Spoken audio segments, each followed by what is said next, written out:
Today I'll be showing you how to unlock any Motorola phone from any carrier through a simple and free method. You don't have to be a tech whiz. I'll walk you through each step. By the end of this video, you'll know how to unlock your phone for free and use it with any carrier. If you happen to have a carrier app installed on your phone, unlocking it will be even easier. After following the steps in this video, you won't need an unlock code. Instead, you'll simply wait for a message on the carrier app that says your phone has been unlocked. Then, all you'll need to do is restart your phone. Follow my exact steps from this video, and after that, you will have a phone that will work with any SIM card from any carrier in the world. To begin, insert an unsupported SIM card into your phone. That means a SIM card from a carrier other than your original one. After powering up your phone, you'll receive a message asking for an unlock code.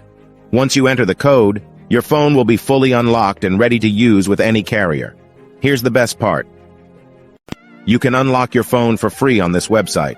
Just follow the instructions on this website, and you will unlock your phone for free using a simple method. Thanks so much for watching this video. If you found this video helpful, please hit the like button. It really supports the channel. See you all in the next video. Take care.